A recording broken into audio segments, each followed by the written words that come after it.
वाल्मीकि रामायण में हम लोग बालकांड समाप्त कर अब अयोध्या कांड में प्रवेश कर रहे हैं। प्रथम सर्ग।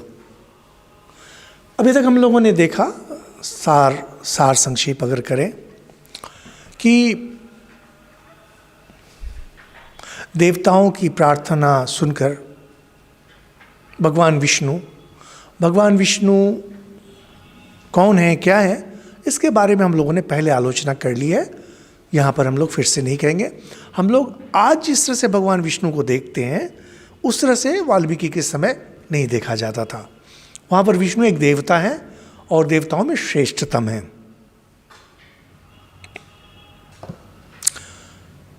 भगवान विष्णु जब आते हैं, श्री रामचंद्र जी का रूप धारण कर आते हैं।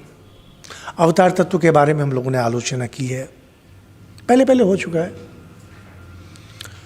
वहां से श्री रामचंद्र जी विश्वामित्र के साथ जाते हैं, ताड़का आदि वध होता है और राजा जनक के यहां धनुष भंग करते हैं। हम लोगों ने देखा कैसे सीता स्वयंवर नाम की कोई चीज नहीं है वाल्मीकि रामायण में, और हम लोगों ने व्याख्या भी की कि क्यों नहीं है और बाकी लोगों ने इसे क्यों लाया। यहां से हम लोग देखते हैं कैसे वो लोग वापस अयोध्या आ गए। कितने दिन ये लोग ऐसे थे यहां पर वर्णन नहीं है। वैसे अगर अच्छे से हिसाब किया जाए तो निकलता है, कुछ लोग निकाले हैं जोड़ जाड़ कर, खैर हम लोग के लिए महत्वपूर्ण नहीं है। जहां तक मेरा ख्याल है कम से कम 10 साल जरूर रहे होंगे, और यह कहानी बीच में 10 साल की गायब है। मिथिला से जब अयोध्या श्री रामचंद्र जी आते हैं, शादी हो गई है लेकिन राजकुमार हैं, कम से कम 10 साल, और उसके बाद कहानी शुरू होती है। जब कहानी शुरू होती है तो उसमें कुछ श्लोक हैं जिसके माध्यम से श्री रामचंद्र जी कैसा जीवन यापन कर रहे थे उसकी व्याख्या हो जाती है। अयोध्याकांड प्रथम सर्ग शुरू होता है कि एक बार की बात है कि भरत और शत्रुघ्न, ये दोनों भाई बहुत जुड़े हुए थे, जैसे राम और लक्ष्मण जुड़े हुए थे। तो भरत अपने मामा के यहाँ गए हुए थे, केकय देश, और उसके बाद ऐसी 2-3 श्लोक के बाद कहते हैं कि राजा दशरथ के जो 4 संतान थी, जैसे उनकी 4 भुजाओं के समान, लेकिन 6 नंबर श्लोक में आता है अयोध्या कांड प्रथम सर्ग, तेषामपि महातेजा रामो रति करः पितुः स्वयंभूरिव भूतानां बभूव गुणवत्तरः। यह अध्याय बहुत महत्वपूर्ण है। इसमें कहानी कुछ भी नहीं है। इस अध्याय में केवल श्री रामचंद्र जी के गुण के बारे में व्याख्या की जा रही, श्री रामचंद्र जी के गुण की व्याख्या की जा रही है, या बखान, व्याख्या बखान दोनों कर रहे हैं। यहां पर श्री रामचंद्र जी पुरुषोत्तम है, साक्षात भगवान है, लेकिन यहां पर जिन गुणों का बखान किया गया है आदर्श के रूप में, जब मर्यादा पुरुषोत्तम कहते हैं तो श्री रामचंद्र जी के चरित्र में इन सारे गुणों का समावेश किया गया है, इस उद्देश्य से कि जब हम इसे पढ़ते हैं तो हमें पता चलना चाहिए सदाचारी किसे कहते हैं। हम लोग बचपन से सुनते आए हैं सदाचारी, सत्यवादी, आदर्श पुरुष। हम लोग बोलते हैं अच्छा बनो, लेकिन अच्छे की परिभाषा क्या है? अच्छा किसको कहेंगे? सदाचारी किसको कहेंगे? आप एक उत्तम व्यक्तित्व है, आपका चरित्र उत्तम है, कैसे जानेंगे? यह सर्वाधिक इस अध्याय में आता है श्री रामचंद्र जी के व्यक्तित्व के माध्यम से। तो कहते हैं कि अधिक गुणवान होने के कारण और अधिक गुणवान होने के कारण पिता के अधिक प्रिय थे। हम लोग के साथ भी होता है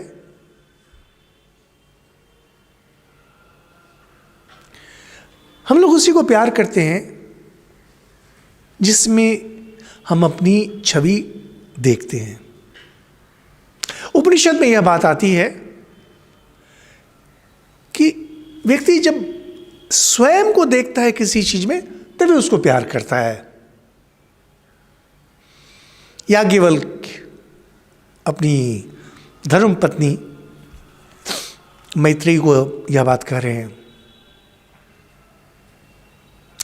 पति जब पत्नी को प्यार करता है, पिता जब पुत्र को प्यार करता है, व्यक्ति जब धन को प्यार करता है, उसमें अपनी ही छवि देखता है। अपनी क्या छवि देखते हैं? हम लोग सुबह उठ करके आईने में अपनी छवि देखते हैं, उसके बारे में नहीं किया जा रहा है। आपका व्यक्तित्व जो है, जिन गुणों से आप निर्मित हैं, जब वही गुण आपको कहीं पर मिलता है, जब प्राय देखेंगे दोस्त दोस्त में जब झगड़ा हो जाता है, पति पत्नी प्यार करके शादी करते हैं, अलग हो जाते हैं। अब तो हमने सुना कि डिवोर्स पार्टी लोग देते हैं खुश होकर के। पहले जैसे शादी के बाद पार्टी देते थे, अब विच्छेद के बाद पार्टी देते हैं। और उसके बाद बोलेंगे एक चीज प्राय सुनने में आता है, we had nothing in common, हम दोनों के बीच समान कुछ नहीं था। तो अरे वे शादी क्यों किए? तो भाई दोस्ती क्यों की उसके साथ? क्योंकि इसलिए करते हैं, हम लोग कभी किसी हताशा से गुजर रहे होते हैं, हम लोग कभी किसी परेशानी से गुजर रहे होते हैं, कुछ ऐसी समस्याएं रहती हैं व्यक्तिगत, पारिवारिक, सामाजिक, कभी कहीं किसी से हम लोग जुड़ जाते हैं। तुलसीदास जी को कहानी है, कितना सच है पता नहीं, उनकी स्त्री मैके चली गई और तुलसीदास जी के मन में इतनी छटपटाहट होने लगी कि वो बारिश, मूसलधार बारिश में ही निकल पड़े। और उस रात में कहीं कोई नाव नहीं, कुछ नहीं, एक मुर्दा है, उसी को पकड़ करके वो नदी पार कर गए। कहानी कितनी सच है पता नहीं, सच है सच नहीं है इससे हमें कोई मतलब नहीं है। सच्चाई यह है, अधिकतर समय हम लोग कभी मुर्दे को पकड़ करके पार होते हैं और कभी घड़ियाल को पकड़कर। मगरमच्छ है ना, नदी में मगरमच्छ आपको लगता है कि ये लकड़ी का लट्ठा है और बस उस पर बैठ करके सवारी करते हैं कि उस पार जाना है। उस पार जब पहुंचेंगे तब या तो लगेगा कि आप अशुद्ध अपवित्र हो गए क्योंकि मुर्दे पर चढ़े हुए थे, और मगरमच्छ वो तो आपको निकलने नहीं देगा। सवारी, मगरमच्छ की सवारी तो आप ऐसे ही नहीं कर सकते हैं, कीमत चुकानी पड़ेगी, और कीमत है आपकी जान। जितने भी हमारे रिश्ते हैं, जितने रिश्ते हैं, जहां भी आप उठा करके देख लें, जितने रिश्ते हैं सब या तो मुर्दे की सवारी है और या नहीं तो मगरमच्छ की सवारी है। रोना तो आपको पड़ेगा। अधिकतर जो शादियां हो रही हैं, अधिकतर जो दोस्ती बनती है, सब में वही एक समस्या है, या तो आप मुर्दे को पकड़ रहे हैं या मगरमच्छ को। क्यों? क्योंकि या तो नाव उपलब्ध नहीं है, लट्ठा उपलब्ध नहीं है, या फिर आप में पहचान नहीं है। कि कारण चाहे जो भी हो, अंतिम परिणाम यही होता है। लेकिन 10 जगह टकराने के बाद जब एक सही व्यक्ति हमें मिलता है तो कैसे उसे चिपटते हैं? बिल्कुल जैसे मां बेटे से चिपकती है या बेटा मां से चिपटता है। क्यों? समानता है। मां और बेटे में हर तरह की समानता रहती है, एक शरीर से निकले हुए हैं, दोनों एक दूसरे के पूरक हैं, शरीर के अंग हैं। उनका मकान दोनों का एक है, जमीन जायदाद दोनों का एक है, बहुत जगह समानता आती है। हाँ, बढ़ करके बड़े हो जाने के बाद लड़का हो सकता है बहुत बड़ा आदमी बन जाए, चिंतक बन जाए, दार्शनिक बन जाए, लेखक बन जाए, तो उस जगह नहीं मिलेगा, लेकिन मां के प्रति सम्मान रहेगा, क्योंकि उसके बाहर भी जो उसका व्यक्तित्व है उसमें समानता है।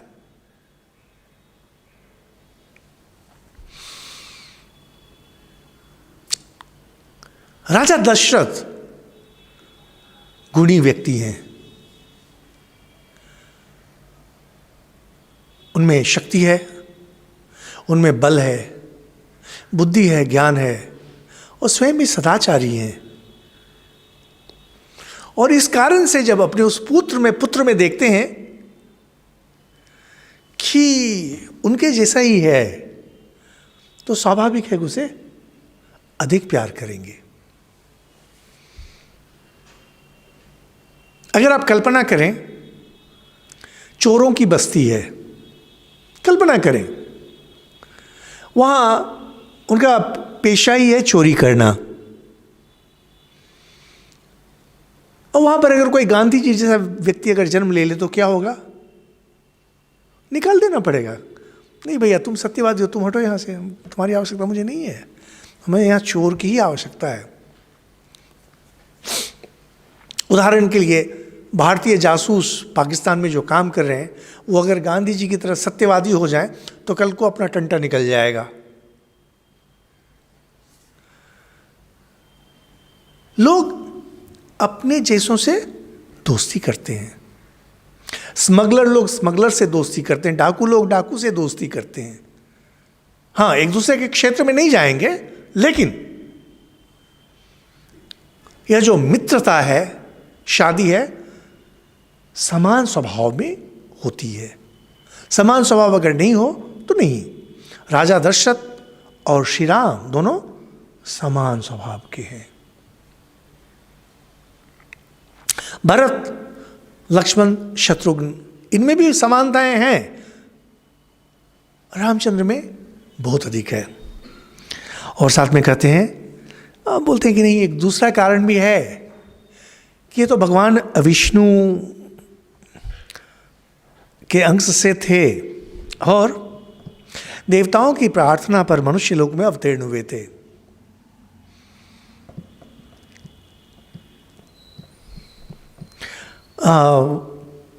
7 नंबर श्लोक में है, द्वितीय पंक्ति में, अर्थितो मानुषे लोके यज्ञ विष्णु सनातन। सनातन विष्णु, यह विष्णु देवता के, सनातन विष्णु के बारे में कहा जा रहा है।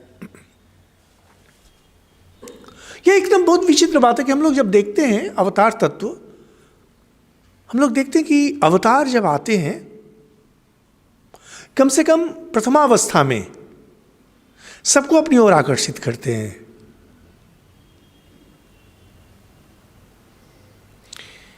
हम लोग जब भागवत पढ़ते हैं, हम लोग देखते हैं कि कैसे कृष्ण को देखने के लिए सब, पूरा गोकुल जो है पहुंच जाता था, वृंदावन पूरा पहुंच जाता था। श्री रामकृष्ण देव बचपन में जब अपने गांव कामारपुकुर में थे, हम लोग देखते हैं पूरे गांव की महिलाएं किसी न किसी बहाने उनको देखने के लिए पहुंच जाती थी। यह जो केवल सुंदर बालक है उसके लिए नहीं होता है, कहीं पर एक कोई आकर्षण होता है। यहां तक कि भागवत में बहुत सुंदर वर्णन है, ब्रह्मा जी ने परीक्षा लेने के लिए कृष्ण के सारे दोस्त और सारे बछड़ों को चुरा करके गुफा में बंद कर दिया। तो भगवान कृष्ण जो है स्वयं सब कुछ बन गए, अपने सखा और बालक सब बछड़े बन गए। अब उस दिन से क्या हुआ कि गांव की महिलाएं आना बंद कर दी यशोदा के यहाँ, और अब वहां पर देख रहे कि अपने ही बच्चे को बहुत प्यार करने लगी। कारण यह होता है, मनुष्य स्वभाव से ही दिव्य होता है, देवी होता है, और साक्षात भगवान जब सामने आते हैं ना, कहीं ना कहीं उसे छूता है।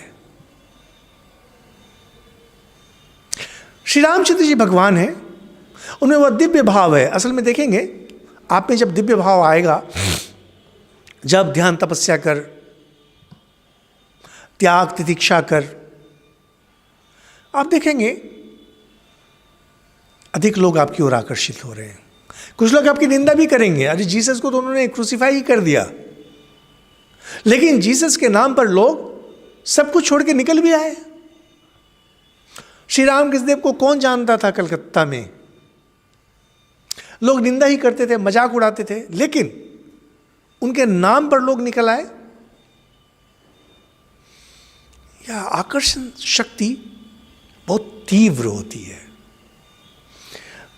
आप भी जब आध्यात्मिक बनेंगे आप देखेंगे लोग आपकी ओर आकर्षित हो रहे हैं, आकर्षित हो रहे हैं, आकर्षित हो रहे हैं।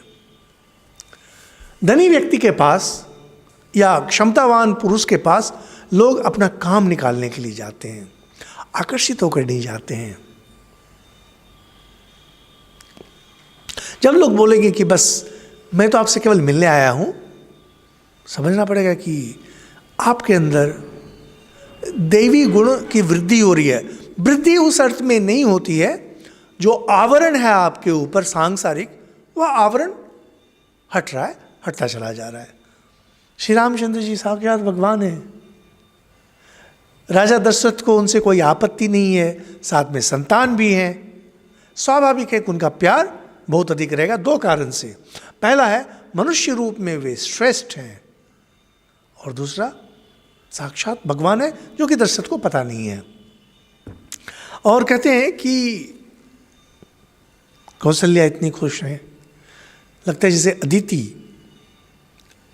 अदिति के 12 पुत्र थे, इंद्र उसमें सबसे बड़े हैं। तो कहते हैं कि इंद्र से जैसे देव माता अदिति सुशोभित होती है, वैसे ही कौशल्या सुशोभित थी। तो कहते हैं कि अब 10 नंबर श्लोक से शुरू होता है श्री रामचंद्र जी के गुणों का वर्णन। यहाँ पर एक चीज ध्यान रखिएगा, इसमें जितने भी श्लोक हैं प्रत्येक श्लोक बहुत महत्वपूर्ण है। इसलिए नहीं कि वो श्री रामचंद्र जी के गुण थे, इसलिए कि इसमें से कुछ भी अगर आप अपने जीवन में उतारते हैं आप धन्य बन जाएंगे। हमारे शास्त्रों में जब भी वर्णन किया जाता है, जैसे मान लीजिए हम लोग जब बच्चे थे, स्कूल में पढ़ते थे, हम लोग के सामने महापुरुषों की जीवनियाँ रखी जाती थी। ये ऐसे थे, इन्होंने ऐसा किया। आज यह कथा के रूप में नहीं था, यह था कि आप भी इसमें से कुछ लीजिए। श्री रामचंद्र जी के चरित्र का वर्णन अगर किया जा रहा है, इसलिए नहीं किया जा रहा है कि रामचंद्र जी थे, चलिए हम लोग जो है ना कीर्तन करते हैं, ढोल बजाते, नहीं, इसके लिए नहीं है। और यही दुर्भाग्य है देश का। हमारे एक स्वामी जी कहा करते थे,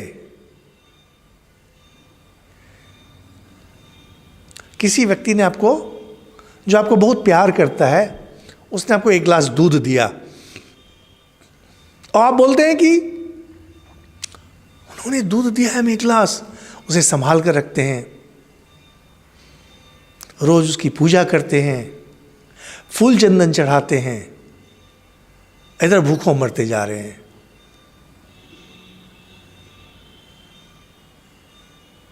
हम लोग के शास्त्र जो है ना दूध के समान है, इसका पान करना है, स्वस्थ बनना है आपको। हम लोग क्या करते हैं, गीता माता की पूजा, रामायण की पूजा, अरे रामचंद्र जी कितने महान थे, शतकोटि अवतार, और उससे मेरा क्या आता जाता है? उनका 100 अवतार हुआ है, 100 कोटि अवतार हुआ, उससे मेरा क्या आता जाता है? तुलसीदास जी सर्वनाश करके गए, ऐसा उन्होंने बना दिया उनको कि बस अब हम उनकी पूजा ही कर सकते हैं। भगवान जो कहीं आसमान में, कहीं स्वर्ग पर, कहीं पर है, पूजा करके मुझे क्या, वो मुझे कुछ मिलना चाहिए, मेरा क्या?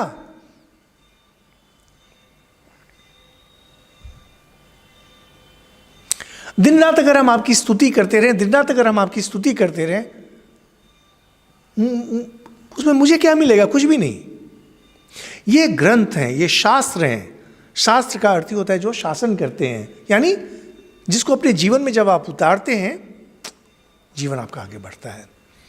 कहते हैं सचा नित्यम प्रशांत आत्मा मृदुर्पूर्वम च भासते उच्यमानो भी परुषम नोत्तरम प्रतिपद्यते। 10 नंबर श्लोक है। कहते हैं नित्यम प्रशांत आत्मा, हमेशा हमेशा शांत चित्त, यानी उनके अंदर भी इमोशंस आ रहे हैं, उनके मन में भी क्रोध आ रहा है, लेकिन उसको पूरा नियंत्रण कर लेते हैं। और ऐसा नियंत्रण करते हैं कि पता भी नहीं चलता है। जैसे कि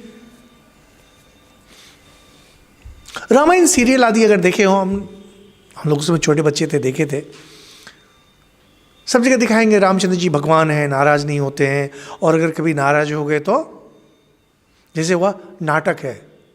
नहीं, ऐसा कुछ नहीं है।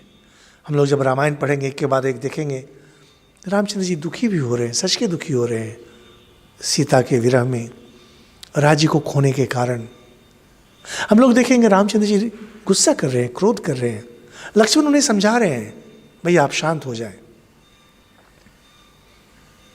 यानी वह जो तरंग है भयंकर, जो बोले उत्ताल तरंगे दुख का या क्रोध का, श्री रामचंद्र जी उसे होने नहीं देते थे। जैसे उसका उदय हुआ मन के अंदर वहीं पर उसे दबा देते थे।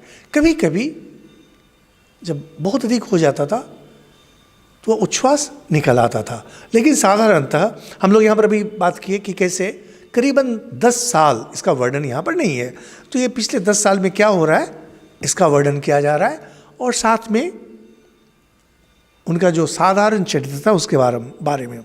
और मृदु पूर्वम च भासते, हमेशा मीठे वचन ही बोलते थे, किसी को कटु बात नहीं कहते थे। और कहते हैं कि उच्च मानो भी परुषम नोत्रम प्रतिपद, कोई अगर उनसे कठोर बात कह भी देता था, कौन कहता होगा मुझे तो संदेह है, राजकुमार हैं और इनकी कहानी अभी तक फैल चुकी होगी, तो उनको कठोर बात कौन कहेगा पता नहीं। लेकिन खैर यहाँ पर कहते हैं कि अगर कोई उन्हें कठोर बात कहता था तो उस पर वे उत्तर नहीं देते थे। इसलिए क्या है कि अगर आप युक्ति के अनुसार देखेंगे तो नहीं लगता है कि श्री रामचंद्र जी को कोई कठोर बात कहने का साहस भी करेगा। तो यहां पर क्यों कहा गया है? यह हमारे आपके लिए कहा गया है। और अगर कदाचित कभी किसी ने अनजाने कह भी दिया हो तो श्री रामचंद्र जी क्या करते हैं? शांत रहते हैं, उत्तर ही नहीं देते हैं। अभी सोशल मीडिया होने के कारण जैसे ही कोई संवाद आता है ना, न्यूज़ कुछ आया, तुरंत देखिएगा फेसबुक व्हाट्सएप पे दुनिया भर का शुरू हो जाता है। न कोई उसको खोल कर देखता है कि सच्चाई क्या है, न कोई किसी से बात करता है, समझने का प्रयास करता है। सबको कुछ न कुछ बोलना है। दुखी होता है उसे भी फेसबुक पर दे रहा है, मेरे पिता मर गए। तुम्हारे पिता मर गए फेसबुक पर क्यों दे रहे हो? तुम्हारे अपने परिचित उन्हें बतलाओ ना, फेसबुक पे क्यों देना है? मेरी माँ मर गई है, अरे क्या है, तुमको क्या क्यों देना है? आज हम लोग इसके विरुद्ध में प्रतिवाद कर रहे हैं, इसको भी दे रहा है। यह राजनीतिज्ञ सब कुछ के बारे में बोले चले जा रहे हैं। मुझे लगता है कि ये लोग, इनको वाल्मीकि रामायण अगर बोला जाए और इस श्लोक के बारे में बोला जाए, क्या समझेंगे? हर एक व्यक्ति का मन दावानल है, दावानल। और वहां पर यह वाल्मीकि रामायण जो है ना, शांति जल के रूप में छीटा जा रहा है। क्या होगा पता भी नहीं चलेगा। मूसलधार बारिश अगर हो तो शायद रुके, यह तो मूसलधार बारिश नहीं है ना, यह तो है उन लोगों के लिए जिनका मन तैयार हो गया है। और तैयार जिनका मन हो गया है, वहां पर जाकर के जब यह उत्तम ज्ञान जब मिलता है तब हम लोग के अंदर प्रतिफलित होता है। तो कहते हैं कि उत्तर नहीं देते थे। और कदाचित उपकारेण कृते नयकेन तुष्यति, तो कहते हैं कभी उनके लिए कोई अगर अच्छा कर देता था ना, रामचंद्र जी के प्रति कभी किसी ने अगर उपकार कर दिया, तो कहते हैं उसी से वो सदा के लिए संतुष्ट हो जाते थे, सदा के लिए। और उसके बाद वह व्यक्ति अगर सैकड़ों अपराध भी करता था तो अपराध को ध्यान में नहीं रखते थे। यह पूर्ण रूप से दैवी गुण है। जब तक किसी व्यक्ति के अंदर ईश्वरीय गुण नहीं आए, ऐसा नहीं कर सकता है। कहते हैं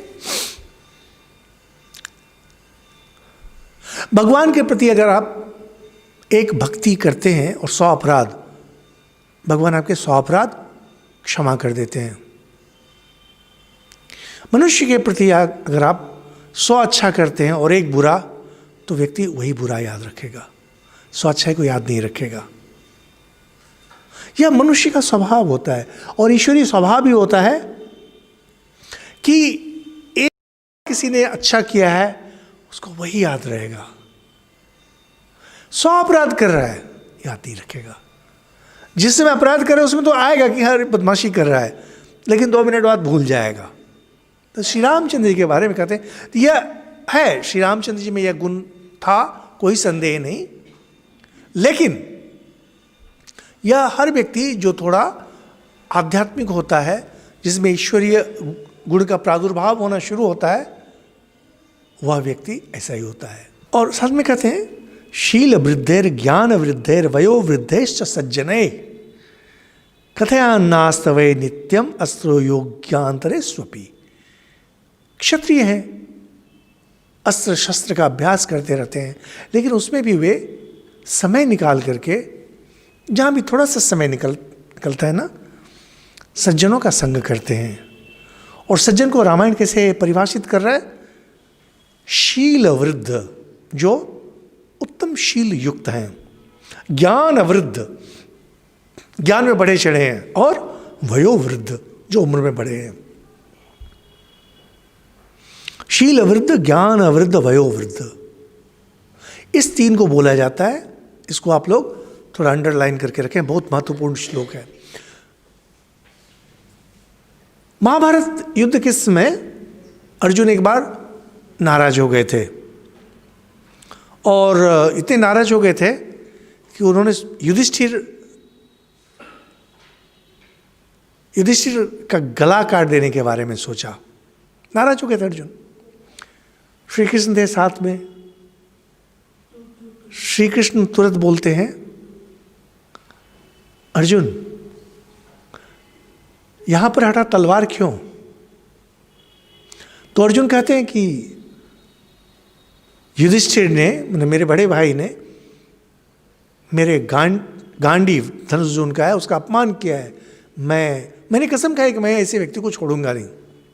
तो उस पर भगवान कृष्ण बहुत सुंदर कहते हैं, अर्जुन लगता है तुमने वृद्ध जन की सेवा नहीं की है। वृद्ध जन की सेवा नहीं की है, इसीलिए तुमको अपने पर नियंत्रण नहीं है। जिस व्यक्ति को भी देखिएगा अपने पर नियंत्रण नहीं रहता है, जरा सी बात पे नाराज हो जाता है, जरा सी बात पे अवसादग्रस्त हो जाता है, जरा सी बात पे ना तन जाता है, समझिएगा इसने अवृद्ध जन का संग नहीं किया है। अवृद्ध को कैसे परिभाषित करेंगे? शील वृद्ध, ज्ञान वृद्ध, वयो वृद्ध, उम्र में बहुत बड़े हैं, ज्ञान में बड़े हैं, और सदाचार में बड़े हैं। श्री रामचंद्र जी हमेशा इनका संग करते थे, क्योंकि पुस्तक पढ़ने से कभी ज्ञान नहीं होता है, ज्ञान हमेशा होता है संग करने से। मैंने आज तक जो कुछ भी सीखा है, जो कुछ भी हम लोग बोल रहे हैं, सब है कि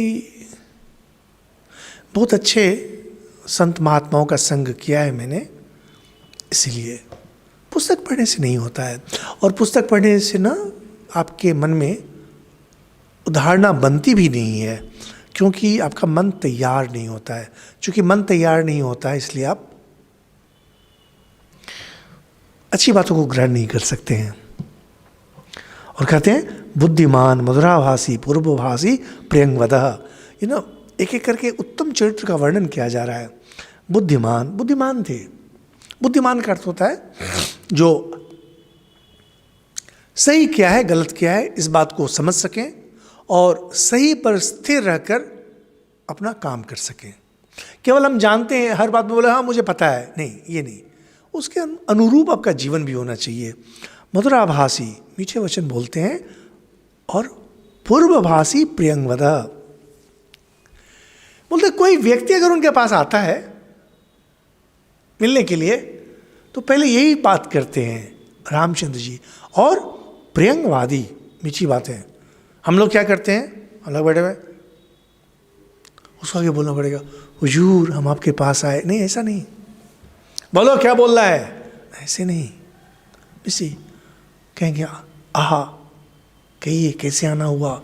ये देखेंगे ना, जब भी इस तरह की बातें शास्त्र में आती हैं हमेशा इस चीज़ को बोलेंगे, पहले आपको आगे आना पड़ेगा। जो व्यक्ति चलकर आप तक आया है यह आपका धर्म है, यह आपका कर्तव्य है कि आप उससे पहले बात करें, मीठे से बात करें। हम लोग जब कहते हैं ना अतिथि देवो भव, उसमें यह एक बहुत महत्वपूर्ण यह चरित्र है इसका, कि जो व्यक्ति आता है उसे आसन जल आदि तो देंगे ही, लेकिन इससे भी महत्वपूर्ण है कि आप उससे पहले आप स्वयं बात करेंगे और साथ में प्रिय, नाराज होकर नहीं, मीठे से। और कहते हैं वीर्यवान न च वीर्ये न महता स्वेन विस्मिता, बोले उनमें शक्ति थी, महान बल था, लेकिन उन्हें कभी गर्व नहीं होता था। देखिए गर्व, इसका जो यहां पर शब्द इन्होंने लिया है, वो कहते हैं महता स्वेन विस्मिता। विस्मित, विस्मित का अर्थ होता है आश्चर्यचकित हो जाना। आप लोग देखेंगे छोटे बच्चे जब बात करते हैं ना कहीं से आकर के, तो सब कुछ में उन्हें विस्मय होता है। आगे के मां आज देखा उस दुकान में रसगुल्ला इतना बड़ा था, बड़ा तो समझा नहीं सकते तो हाथ बड़ा करके बोलेंगे, जो कुछ भी बोलेंगे ना बड़ा करेंगे, विस्मित, सब कुछ में विस्मित। छोटा बच्चा जो कुछ भी देखता है विस्मित। और जब हम लोग स्वयं से विस्मित हो जाते हैं तब हम लोग अपना ढोल पीटना शुरू करते हैं, देखो मेरे जैसा कोई नहीं है, देखो मेरे जैसा। और अभी इंटरनेट हो करके बहुत सुविधा हो गई है, सब जगह जाकर के अपना ढोल पीटे जा रहे हैं, ढोल पीटे जा रहे हैं। नहीं, मेरे एक दोस्त बोल रहे थे, बहुत बोलते हैं फेसबुक पे देखेंगे, लिखेंगे आज इस होटल में मैंने यह खाना खाया करके एक फोटो डालेंगे, और इन लोगों से मैं मिला, यहाँ गया। तो उन्होंने बहुत मजाक में लिखा था, कहते हैं कि यही चीज़ मैंने रास्ते पर करना चाहा, 3 अनजान लोग मिल गए, उसको मैंने बतलाया कि भाई आज मैंने ये खाया, दूसरे को बोला आज मैं यहाँ गया, तो तब तक पता चला कि पुलिस मेरे पीछे पड़ गई है। फेसबुक में जो लिख रहे हैं आप तो अनजान व्यक्ति के लिए लिख रहे हैं ना, लिख रहे हैं कि आपने क्या खाना खाया, उसका फोटो भी दे रहे हैं। हम लोग यहाँ नियम था कि यू ईट इन प्राइवेट, क्योंकि दृष्टि दोष होता है। आपके खाने पर अगर किसी की दृष्टि पड़ती है ना, अन्न दूषित होता है। यहाँ पर आप क्या खा रहे हैं, खाते खाते फोटो खींच करके चढ़ा रहे हैं, और अपने को हिंदू भी कहते हैं, सुसंस्कृत कहते हैं। समाज को आप पथ दिखाने के लिए निकल पड़ते हैं। यहां पर आज जिंदाबाद कर रहे हैं, वहां पर कल मुर्दाबाद कर रहे हैं, और इतनी तमीज नहीं है आप में कि जो आपकी व्यक्तिगत चीज है उसे आप पब्लिक के सामने ना लाएं। और श्री रामचंद्र जी में सब कुछ था, लेकिन कभी स्वयं पर वे विस्मित नहीं होते थे। न च नृत कथो विद्वान वृद्धा नाम प्रतिपूजिका, झूठी बात तो सवाल ही नहीं उठता है कि उनके मुंह से कभी निकले। विद्वान थे, हमेशा वृद्ध पुरुषों का सम्मान करते थे, और प्रजा का इसलिए श्री राम के प्रति बहुत ही अधिक प्यार था। श्री रामचंद्र जी का भी प्रजा के प्रति बहुत अधिक प्यार या अनुराग। और कहते हैं सानुक्रोशो जित क्रोधो ब्राह्मण प्रतिपूजक दीनानुकंपी धर्मज्ञो। श्री रामचंद्र जी दयालु थे, क्रोध को जीतने वाले थे, ब्राह्मणों के प्रति श्रद्धा, ब्राह्मण का अर्थ यहाँ पर है जो ज्ञान में श्रेष्ठ थे, दीन दुखियों के प्रति बड़ी दया थी, धर्म के रहस्य को जानने वाले थे। देखिए हर एक शब्द की व्याख्या बहुत लंबी लंबी है, जितना संभव है हम लोग कर रहे हैं। अब कहते हैं धर्म के बारे में कह रहे हैं, कुलोचित मति क्षात्रम स्वधर्मम बहु मन्यते मन्यते पर्याप्रीत्या महत् स्वर्ग फलम ततः। कहते हैं कि यहां पर 2 शब्द आता है, कुलोचित मति क्षात्रम, कुल धर्म और स्वधर्म। यह गीता में भी आता है। हिंदू धर्म अलग अलग स्तर पर चलता है। अगर आप मेरी पुस्तक पढ़ें अंग्रेजी में द हिंदू वे, वहाँ पर देखेंगे इसको स्पष्ट करके लिखा गया है, गीता में भी आता है। सबसे पहले आता है कुल धर्म। आपके परिवार में जो धर्म चल रहा है वह बहुत महत्वपूर्ण है, उसे आप उड़ा नहीं सकते हैं। जिस जाति में आप जन्म लिए हैं, जाति धर्म, और उसके बाद आता है वर्ण धर्म, जिस वर्ण के आप हैं। अभी कुल जाति वर्ण सब समाप्त हो गया है, अब केवल एक ही धर्म है, सामान्य हिंदू धर्म। यहां पर कह रहे हैं कि उनके कुल के अनुरूप जो धर्म था, क्या था? जैसे दया, उदारता, शरणागत की रक्षा आदि मानते थे, और उनका अपना जो क्षत्रिय धर्म है उसे बहुत महत्व देते थे, और कहते थे, मानते थे अपने धर्म का पालन कर ही वे स्वर्ग जा सकते हैं। वर्णाश्रम धर्म बहुत महत्वपूर्ण शब्द है। वर्ण धर्म यानी ब्राह्मण, क्षत्रिय, वैश्य, शूद्र, यह है आपका समाज के प्रति कर्तव्य। आश्रम धर्म होता है ब्रह्मचर्य, गारहस्थ, वानप्रस्थ और संन्यास, यह आपका अपने प्रति कर्तव्य है। तो कहते हैं कि कुल धर्म को तो पूरा मानते थे, जरा सा भी कहीं उसमें छूट नहीं देते थे, लेकिन उनके लिए वर्ण धर्म अत्यंत महत्वपूर्ण था, यानी क्षत्रिय धर्म बहुत महत्वपूर्ण था।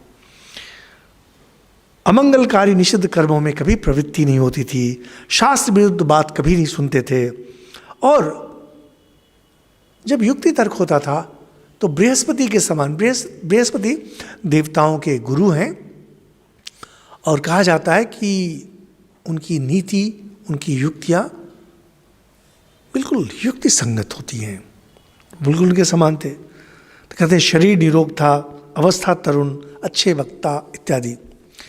तो कहते हैं कि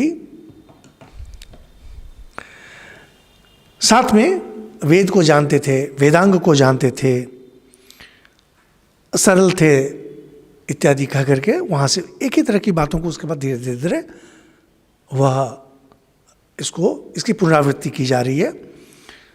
कह के फिर आते हैं 26 नंबर श्लोक में कि उन्हें व्यय के बारे में पता था कि व्यय कैसे किया जाए। तो व्यय के बारे में बोलते हैं, अब महाभारत में आता है, नारद वर्णन करते हैं कैसे युधिष्ठिर को कहते हैं कि आपकी जो आमदनी है, आपकी जो आय है, इसकी केवल 1/4 आप व्यय कर सकते हैं। अगर 1/4 में नहीं चलता है, आधे में नहीं चलता है, 3/4 में, उसके ऊपर कभी नहीं।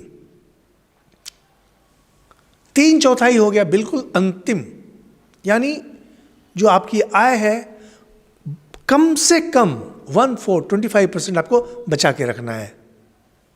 हम लोग जो कमा रहे उड़ाते, शास्त्र बार बार इस बात को कहते हैं, जहां तक संभव हो बोलते हैं कि 1/4 में अपना काम चलाओ। अभी देखिए मुझे बहुत बुरा लगता है, अभी बीच में क्या हुआ, ये कुछ एयरलाइंस, फिशर, जेट, ये सब बंद हो गए।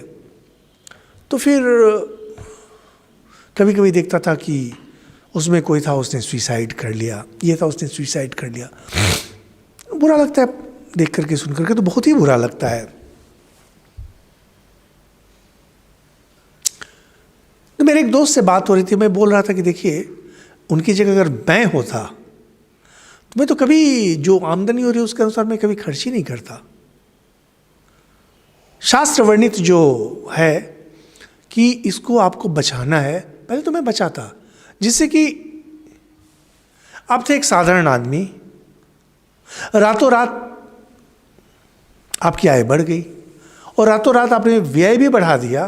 केवल व्यय नहीं बढ़ाते, अभी जो क्रेडिट आदि की प्रथा हुई है, क्रेडिट बना हुआ उधार, उधार बहुत गंदा शब्द है हिंदू समाज में, कि इस पर कर्ज है। क्रेडिट बना हुआ कर्ज लेना ही हुआ ना, आप बोलेंगे अभी मैं ले रहा हूं बाद में मैं दूंगा, तो ये कर्ज गाली है कि मैंने क्या आपका कर्जा खाया है?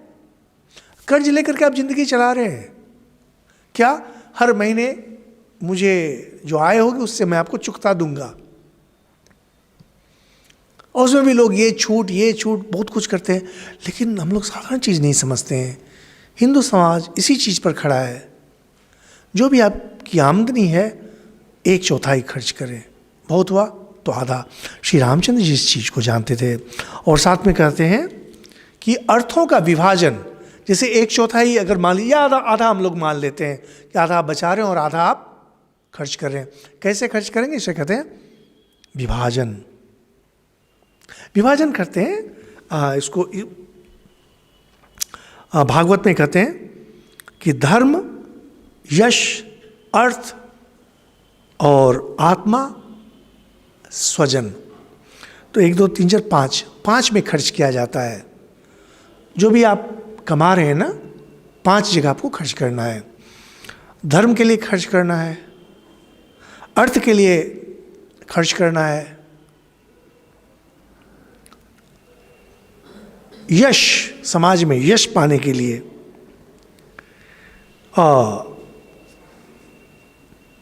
कामना के लिए आपको कुछ खर्च करना है, अपने ऊपर खर्च करना है, आपके जो संबंधी हैं उन पर खर्च करना है। यानी केवल माता पिता नहीं, आसपास के जो है उन पर भी। या महाभारत में भी बहुत बार आता है घूम घूम करके कि धन का व्यय कैसे होगा। तो श्री रामचंद्र जी को पता है कि मुझे जितना पैसा मिल रहा है उसमें से कितना बचाना है, और जो मैं खर्च करूंगा उसको कैसे करूंगा। कुछ दान पुण्य में जाएगा, कुछ अपने ऊपर जाएगा, कुछ अपने जो संबंधी हैं, दोस्त हैं, उन पर जाएगा, और कुछ है यश के लिए। यानी जब आप दान करेंगे उससे आपको कुछ यश मिलेगा, दीन दुखी की सहायता करेंगे उससे आपको यश मिलेगा। यानी यश प्राप्ति अपने धन के द्वारा हिंदू धर्म में पूर्ण रूप से अनुमोदित है, विहित नहीं है। हम लोग प्राय सोचते हैं गुप्त दान, कोई गुप्त दान नहीं, खुले में दान दो, क्योंकि आपको दान देते हुए देखेंगे बाकी लोग के भी मन में आएगा कि मुझे भी कुछ दान करना चाहिए। अब इसका अर्थ ये नहीं कि ढिढोरा पीट रहे हैं, ढोल पीट रहे हैं, ऐसा नहीं, लेकिन स्पष्ट। और यश कमाना हिंदू धर्म में एक बिल्कुल अनुमोदित चीज है। तो कहते हैं कि किसी के प्रति उनके मन में अवहेलना का भाव नहीं था, सबके लिए, इसलिए सबके प्रति उनके मन में आदर था और सभी लोग उनको सम्मान करते थे। तो कहते हैं ये सब होने के कारण पृथ्वी ने ठीक किया कि श्री रामचंद्र जी को मैं अपना स्वामी बनाऊंगी। यहां पर भूदेवी का अर्थ हुआ अयोध्या नगरी, और अयोध्या नगरी को यहां पर एक देवी के रूप में देखा जा रहा है, जहां यह देखा जा रहा है कि कैसे अयोध्या नगरी के मन में है कि अब मेरे स्वामी श्री रामचंद्र जी बने। यहां से शुरू हो जाएगा अब कि कैसे दशरथ उन्हें युवराज बनाने का संकल्प करते हैं, और कहानी फिर आगे बढ़ती है। तो हम लोग यहीं पर समाप्त करते हैं।